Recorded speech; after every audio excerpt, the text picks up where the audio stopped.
प्रिय दर्शकों नमस्कार। एनसीईआरटी गणित कक्षा 10 में आपका स्वागत है। आज हम प्रश्नावली 3.3 का प्रश्न नंबर 3 का पार्ट नंबर 3 हल करेंगे, जिसमें दिया एक क्रिकेट टीम के कोच ने 7 बल्ले और 6 गेंदें 3800 रुपये में खरीदी।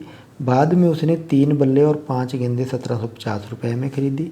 प्रत्येक बल्ले और गेंद का मूल्य ज्ञात कीजिए। अब उसने इसकी हमने रैखिक समीकरण बनाना है, जिसको हम लीनियर पेयर ऑफ इक्वेशन बनाना है।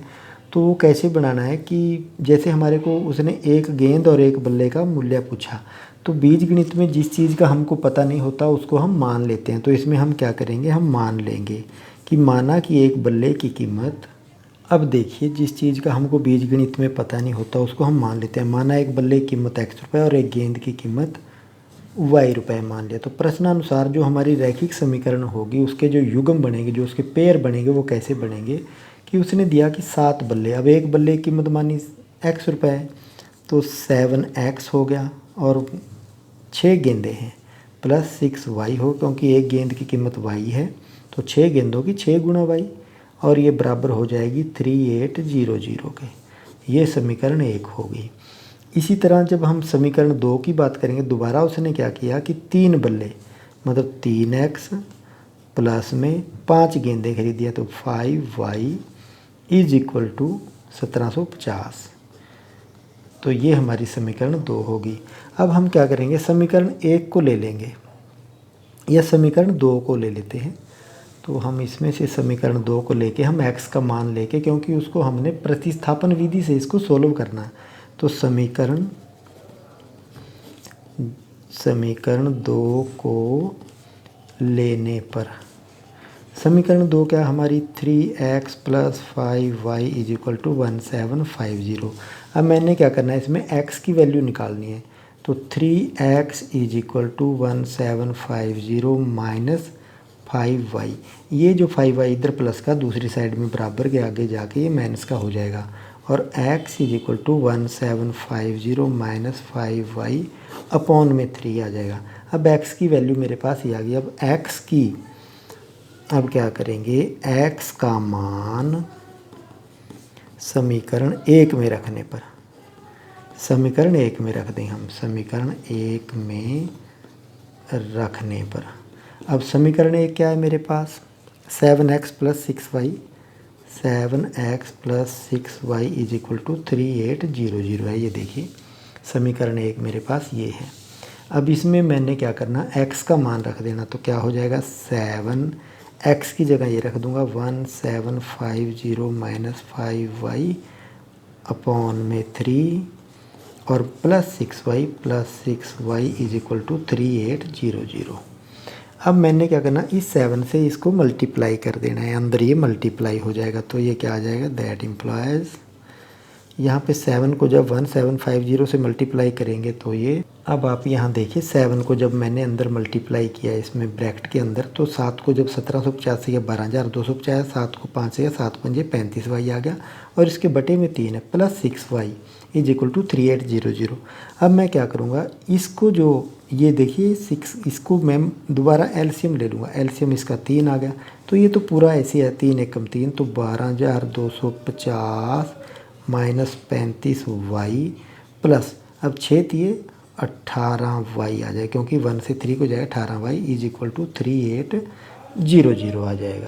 अब ये 3 जो है 3800 से बराबर के दूसरी साइड में जाके मल्टीप्लाई हो जाए, क्योंकि इस साइड में डिवाइड में है, तो इसको हम लिखेंगे।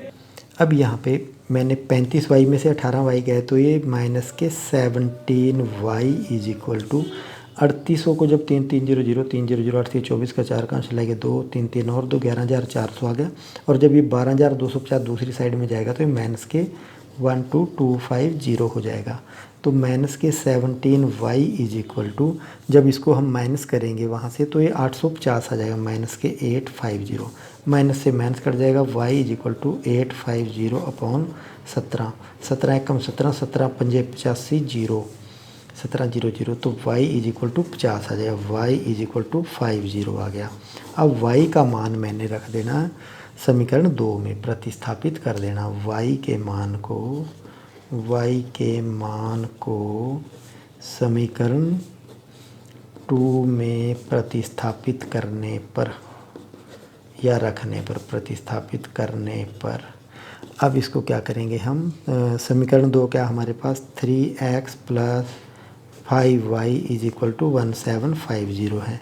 तो 3x + 5 इंटू में 50 आ जाएगा = 1750, और 3x हो जाएगा 1750 माइनस 50 पंजे 250 होता है, तो 250 दूसरी साइड में जाके माइनस का हो जाएगा, माइनस के 250, और x आ जाएगा 1750 में 250 जाएगा तो 1500, और ये 3 1500 के डिवाइड में है, 3 एकम 3, 3 पंजे 15 और 2 जीरो आ जाएगा तो 500 आ जाएगा। अब y की वैल्यू आ गई 50 और x = 50, x = 500 और y = 50 आ गया। अब हमने क्या लिख देना, अतः अभी इसको मानना था हमने। अब बॉल और जो बैट था उसकी कीमत को लिख, अब देखिए हमने लिख देना है, अतः क्रिकेट के बल्ले की कीमत बराबर 500 रुपये, क्योंकि x की वैल्यू 500 है और x को हमने बल्ले की कीमत माना था, और y = 50, तो गेंद की कीमत माना था y, और y की कीमत आ गई 50 रुपये। तो एक क्वेश्चन यहाँ पे हो जाता है। अभी हम क्वेश्चन अगले वाला कर देते हैं। अब हम क्वेश्चन नंबर 3 का पार्ट नंबर 4 करेंगे। उसमें क्या दिया, एक नगर में टैक्सी के भाड़े में एक नियत भाड़ा, नियत बोलते हैं फिक्स्ड भाड़ा, भाड़ा मतलब रेंट के अतिरिक्त चली गई दूरी पर भाड़ा सम्मिलित किया जाता है। मतलब कि नियत भाड़ा में जो फिक्स भाड़ा है और उसके अलावा जो दूरी वो चलेगी उसमें उसको ऐड किया जाता है। तो क्या होता है कि 10 किलोमीटर दूरी के लिए, 10 किलोमीटर दूरी के लिए भाड़ा 105 रुपये, अगर वो 15 किलोमीटर चलता है तो 155 रुपये है। इसके लिए बोलता है कि फिक्स भाड़ा और प्रति किलोमीटर भाड़ा क्या है। हमने बताना कि नियत भाड़ा क्या है, मतलब फिक्स्ड जो रेंट है वो क्या है, और पर किलोमीटर जो भाड़ा है वो कितना है, और एक व्यक्ति को अगर वो 25 किलोमीटर जाता है तो कितना भाड़ा देना पड़ेगा। अब हमारे को इसमें एक चीज़ ज़रूर ध्यान में रखनी चाहिए कि जब हम कोई टैक्सी बुक करते हैं तो चाहे वो हम 2 किलोमीटर जाएं या 10 किलोमीटर जाएं, तो उसका एक फ़िक्स प्राइस है कि इतना पैसा वो लेगा ही लेगा। दूसरा, फिर वो किलोमीटर के हिसाब से लेता है कि अगर इतने किलोमीटर जाएगा तो इतना लेगा।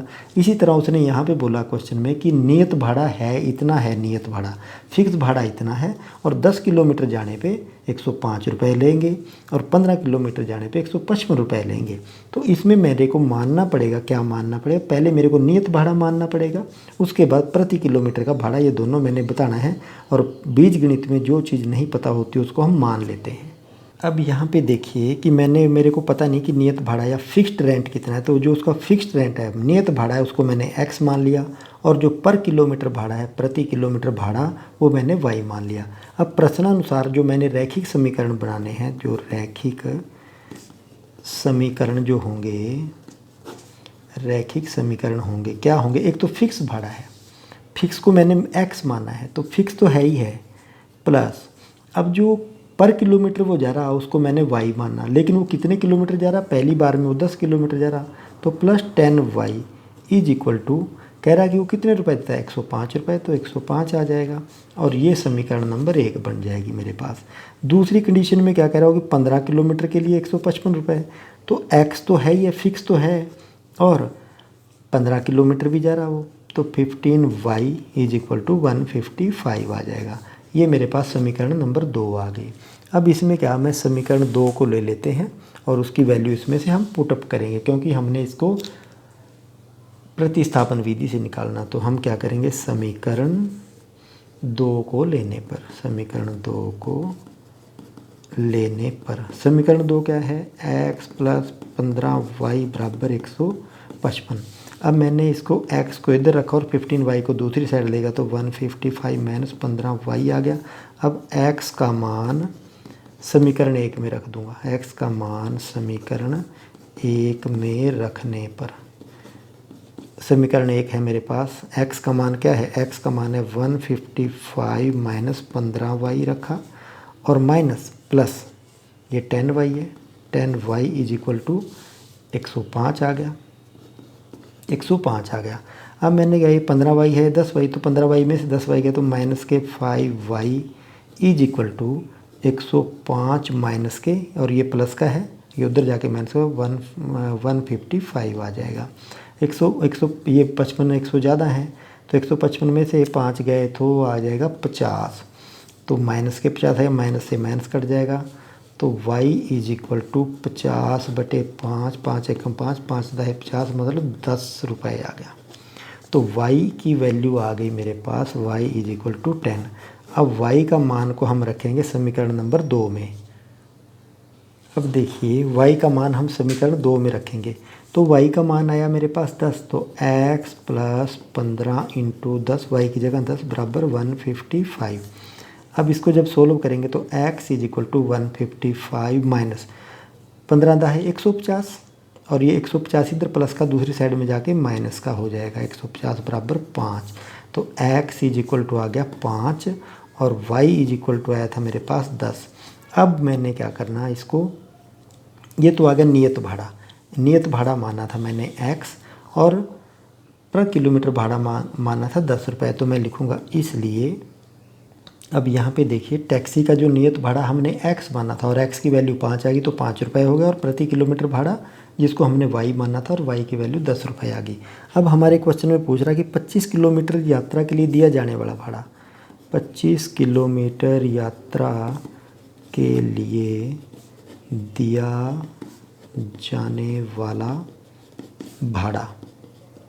25 किलोमीटर के लिए अभी एक तो फिक्स है x प्लस और 25y 25y भी है, ये हो जाएगा, और ये भाड़ा उसका हो जाएगा 25 किलोमीटर के लिए। तो x की वैल्यू है मेरे पास 5 प्लस 25 इंटू वाई की वैल्यू 10 है।